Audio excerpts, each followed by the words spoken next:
E aí, meus alunos do nono ano, meus queridos alunos do nono ano, vamos lá para mais uma aula de história. Hoje a gente vai falar sobre a Revolução Socialista Chinesa, né? Eu tinha programado inicialmente falar sobre mais revoluções socialistas além da chinesa. E aí eu me deparei com essa China grandiosa, né? E essa revolução socialista dela é grande demais. Não deu para falar de mais nenhuma, só vai dar para falar sobre ela hoje, tá bom? Então preste atenção, você que quer saber mais sobre a China, chegou aí o dia de você conhecer um pouco sobre a história da China. Vamos falar sobre a Revolução Socialista lá. Eu deixei até a mesma habilidade aí, né? Analisar o contexto da Guerra Fria, porque nós estamos falando de um contexto, né, de Guerra Fria, tá? Mas eu vou repuxar lá da China Imperial, viu? Então você fique esperto aí. Vamos lá, ó. No século XIX ainda, a China essa China Imperial, né? Ela era explorada, né, pelas grandes potências na época, as chamadas potências imperialistas. Talvez você tenha estudado isso aí lá no comecinho do ano, né? O imperialismo europeu, né? Países, nações como a Inglaterra, a França, a Alemanha disputavam territórios na África e na Ásia, né? Talvez você tenha estudado isso no começo do ano, né? Acho que o livro, às vezes o livro de história de vocês trazem esse conteúdo lá no oitavo ano, finalzinho do oitavo ano, né? Não sei, talvez você tenha estudado. Enfim, o que eu quero dizer é que esse domínio estrangeiro na China, ele é do século XIX, as origens, né, desse domínio estrangeiro. Tá? Os americanos, ingleses, franceses, japoneses, eles tinham um domínio imenso, principalmente dos portos. Eles que controlavam os portos, né, de mercadores dessa região da China, tá bom? E aí no início do século XX, a China está dividida em áreas de influência dessas nações, né? Então você vê aí essa é uma imagem clássica, né, do imperialismo, né? Quando a gente estuda imperialismo, são as nações europeias, né, e o Japão, né, ali dividindo a China, né? A China é uma pizza, né? Cada pedacinho aí vai para uma nação. E você vê que muitos estão irritados aí, né? Nessa divisão, porque quer mais de um pedaço. Parece lá em casa, quando a gente compra uma pizza. Avança, a galera avança. Muito bem, olha lá, as potências estrangeiras exerciam sua dominação com o apoio do imperador chinês e da elite imperial também, que eram chamados dos notáveis ou os mandarins, né? Então existia esse acordo, né, entre essa elite imperial, o próprio imperador, e essas potências estrangeiras para a dominação do território chinês, né? Enquanto isso, a maioria da população chinesa vivia sobrecarregada de impostos, e a maioria da população chinesa, entenda-se, os camponeses, porque a maioria da população era formada por camponeses, trabalhavam nos campos, né? A China é gigantesca, vocês sabem disso, que você estuda geografia há muitos anos já, né? Então você sabe, inclusive, que a China fica na Ásia, é um dos maiores países do continente asiático, um dos maiores países do mundo em extensão territorial, né? A grande insatisfação dessas pessoas, né, essa população pobre que era explorada por essa elite imperial e por esses estrangeiros que dominavam a China, né? E ainda o desrespeito às tradições culturais e religiosas, né, provocaram essa grande satisfação popular, levaram a uma revolta, né, que ficou conhecida como a Revolta dos Boxers, na China, ainda no século XIX, né, em 1898, era chamado Boxers porque os revoltosos, eles lutavam como boxeadores, né, usando os punhos, por isso que eram chamados de Boxers, a Revolta dos Boxers, né? É uma grande rebelião camponesa, tá bom? Que tinha esse lema aí, ó, eles defendiam, ó, reviver Qing. Quem era Qing? Era o imperador, era a dinastia que governava a China, que os camponeses ingenuamente acreditavam que não tinha nenhum acordo com essas potências estrangeiras. E destruir o estrangeiro, esse era o lema, tá? A revolta chegou até Pequim, né? Que era a capital do império. E muitos estrangeiros foram mortos, tá? Até que as potências imperialistas se uniram todas e revidaram em nome do quê? Da civilização. Então você está recordando aí aquele conteúdo do imperialismo, né? A dominação estrangeira da Ásia e da África era justificada com essa teoria da civilização. Os povos europeus eram mais evoluídos, então eles tinham que dominar e levar a civilização aos povos que eram atrasados, né? Tanto na África como na Ásia, tá bom? Então aconteceu o massacre de milhares de chineses e, consequentemente, a subordinação ao Ocidente, tá bom? Então aí tem uma imagenzinha, uma pinturazinha sobre essa revolta dos Boxers, tá? Vamos lá, ó. Vamos avançar um pouquinho mais, né, para a gente poder chegar na Revolução Socialista. O fim do Império e a proclamação da República. Então, ainda no início do século XX, é formado esse Partido Nacional do Povo, que é chamado de Kuomintang, né, em chinês. Esse é o símbolozinho, né, do Partido Nacional, que foi criado exatamente para combater a dominação estrangeira e a corrupção da corte imperial, né, que era aliada dessas potências estrangeiras. Então eles acabavam estimulando atos de rebeldia, a criação de sociedades secretas, né, para atacar esses estrangeiros, né, essa elite imperial, tá, faziam textos críticos e divulgavam esses textos, né, contra essa dominação estrangeira, tá, até que em 1911 eles conseguiram derrubar o Império Chinês, formando essa república. Tá? No entanto, essa república ela não se estabeleceu em todo o país, porque, como eu falei, a China é gigantesca, o território chinês é gigantesco, então eles não conseguiram levar isso aí para todas as regiões. Muitas dessas regiões acabaram ainda ficando sob o controle dessa elite imperial, que era chamada de senhores da guerra, né? Uma coisa ainda medieval, inclusive, né? Esse cidadão ao lado aí não é um senhor da guerra, ele era o líder do partido nacional, né, do povo, era o Chiang Kai-shek, tá bom? Que é um dos grandes protagonistas depois dessa revolução socialista, né, porque vai disputar o poder com o Mao Tse-tung, nós vamos já falar dele, né? Então são os dois grandes protagonistas, são os dois grandes personagens dessa luta, né, entre os nacionalistas e os comunistas na China, né?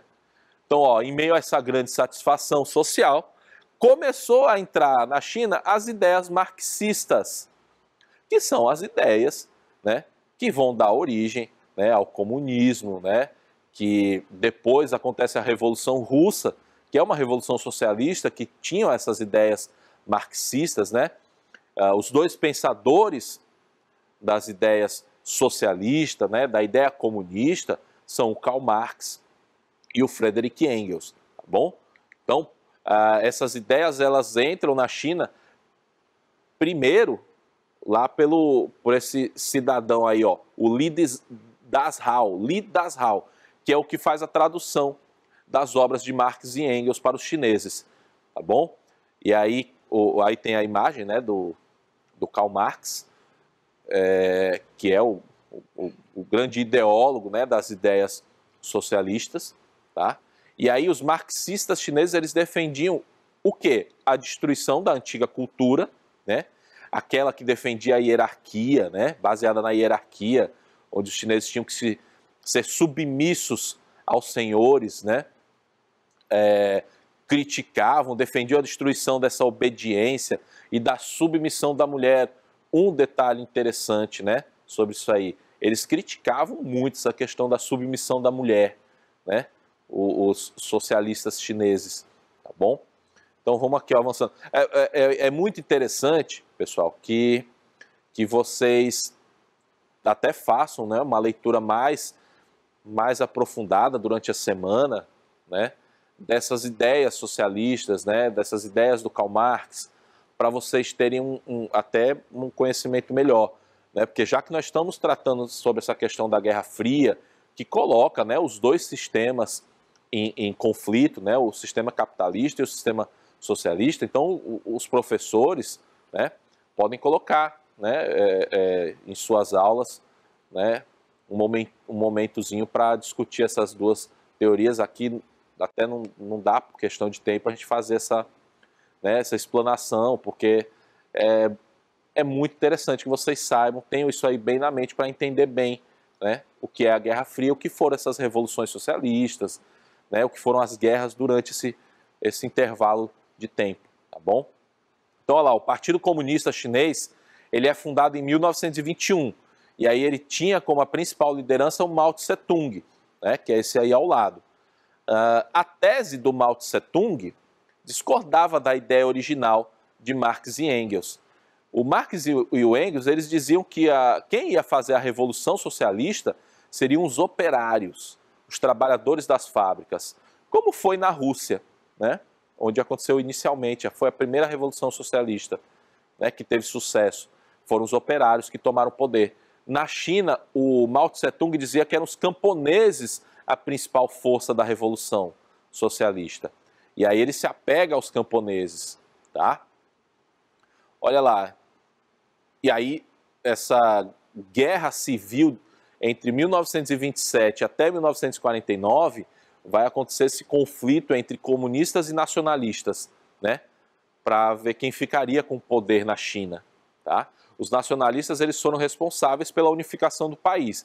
Eles conseguiram vencer aquela elite imperial, que eram os chamados senhores da guerra, né? Inclusive com certo apoio, né, dos comunistas. Só que aí vai ter o rompimento com o Partido Comunista em 1927, obviamente por conta das ideias que eram diferentes, e acontece a Guerra Civil, até 1949. Tá? A longa marcha, né, um dos episódios mais importantes também dessa Guerra Civil entre comunistas e nacionalistas é uma retirada estratégica dos comunistas que acabam atravessando quase a China toda, né? Mais de 10 mil quilômetros eles andaram nessa marcha para tentar evitar o cerco dos nacionalistas e a derrota, né, dos comunistas. Então, em 1934, essa marcha ela tem início, tá? E aí eles enfrentaram vários perigos, só que durante essa marcha eles foram agregando cada vez mais simpatizantes, porque quando eles chegavam nas aldeias, eles iam alfabetizando os camponeses e ensinando, né, as ideias comunistas. Tá? Olha aí o tamanho da marcha, essa faixa, zona vermelha aí, essa linha vermelha, é toda a caminhada, né, essa longa marcha aí, onde o Mao Tse-tung ia, né, alfabetizando, né? Ela começou com 100 mil homens, 100 mil adeptos, né? Quando ela chegou ao fim, ela praticamente tinha 20 mil, muitos foram abandonando a luta, né, foram deixando, né, foram morrendo, né, também, inclusive, tá bom? Aí um outro episódio, né, a guerra contra o Japão. Aí em 1937, né, o Japão ele lançou um violento ataque contra a China. Era um momento ali da Segunda Guerra Mundial, quase estourando. E o Japão era uma nação expansionista, né? E ela, né, aumentou seus domínios sobre a China, né? E aí os nacionalistas e os comunistas, eles interrompem a guerra civil para enfrentar o Japão, né? E durante essa guerra contra o Japão, o Mao Tse-tung ele consegue ainda mais adeptos, né, ao Partido Comunista, tá bom?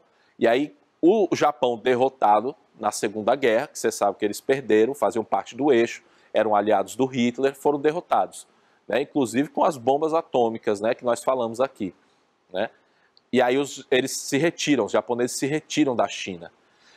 E usando a volta, né, o conflito entre nacionalistas e comunistas na China, e os comunistas eles acabam saindo vitoriosos utilizando muito essa estratégia de guerrilha, né?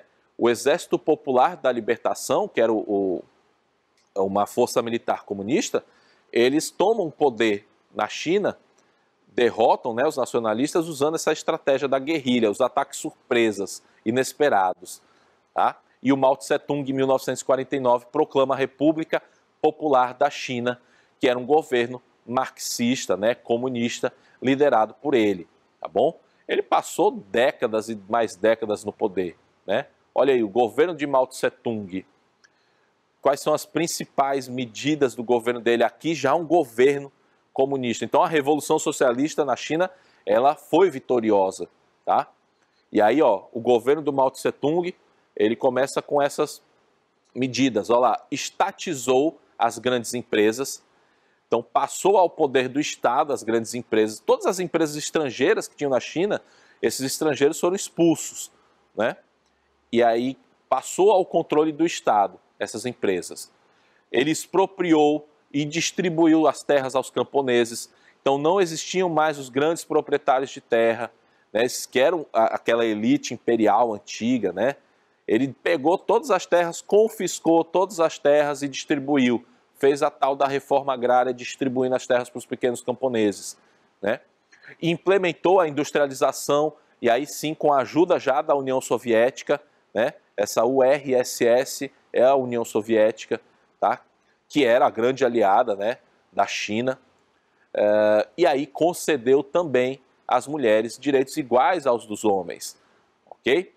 O governo do Mao Tse-tung, a gente não pode esquecer, é um governo ditatorial, tá bom? É uma ditadura extremamente cruel, ok? Não esqueçam disso. A gente está falando aqui de medidas, né, comunistas, e a gente não pode esquecer disso aí. Era um governo que perseguia seus opositores, tá? Como todas as ditaduras, né? Tanto as ditaduras liberais, ditaduras liberais é até um termo assim muito complicado de ser usado, né? Mas as ditaduras que tinham orientação capitalista, né? Para a gente opor às ditaduras comunistas, né? Então eram regimes cruéis, tá? Como você sabe, nós falamos que o Brasil era uma ditadura. O Brasil não era um país comunista, né? Ele vivia sob o regime capitalista e era uma ditadura, tá bom? Então é nesse sentido que eu estou falando, tá? Então, ó, a economia passou a apresentar altas taxas de crescimento. A China se fechou para o mundo. A única aliada que a China tinha era a União Soviética, né? Que era comunista. E ela se fecha para o mundo, tá? O programa de governo dele, né, do Mao Tse-tung, era o chamado, foi denominado aí de grande salto adiante, o grande salto para frente, né, onde ele criou várias comunas populares, né, que eram comunidades autossuficientes formadas por 20 mil pessoas. Então ele tentou criar essas comunidades autossuficientes, né. Nem todas deram certo por conta da infraestrutura, que nem em todas as regiões existia, tá bom? Não existia também tecnologia em todas as infraestruturas, em todas as regiões, né? Nem a infraestrutura, nem tecnologia. E eles tinham uma meta, né? O governo dele tinha uma meta de, em 15 anos, desenvolver todas as regiões da China, né? Então essas regiões elas eram para ser autossuficientes na produção de alimentos, na produção industrial, na educação, na saúde, né? Então, era para elas se desenvolverem de forma autônoma, tá? Mas por conta, como eu falei, da infraestrutura, da tecnologia, nem todas conseguiu atingir essas metas que eram fixadas pelo governo do Mao Tse-tung, tá bom? Mas você vê que mesmo assim todos tinham que ficar sorrindo, porque o governo era bom, tá bom? Quando as coisas não davam certo, não era por causa do governo, era por causa das pessoas que não se esforçavam o suficiente para dar certo, ok? Então era a propaganda do governo, isso aí. Aí, ó, as tensões entre a China e a Rússia, tá? Essas tensões entre a China e a Rússia, elas começam a se acirrar, né? Principalmente depois que a China, aliás, a União Soviética, desculpa, depois que a União Soviética ela se recusa a embarcar na coexistência pacífica, né? Você lembra que a gente falou na última aula sobre a Guerra Fria, que teve um momento lá na década de 60, a partir da década de 60, né? 1960, que a União Soviética e os Estados Unidos começam a fazer alguns acordos diplomáticos, né, exatamente para evitar uma guerra nuclear. E aí, nesse momento, é o que surge, né, essa coexistência pacífica, e a União Soviética ela não encontra esse apoio da China. Né? A China ela se recusa a fazer parte, né, dessa coexistência pacífica. As ideias que a União Soviética tinha para a Revolução Socialista e as ideias que a China tinha para essa Revolução Socialista eram diferentes. Tá? A China ela defendia a ideia de uma revolução contínua, né?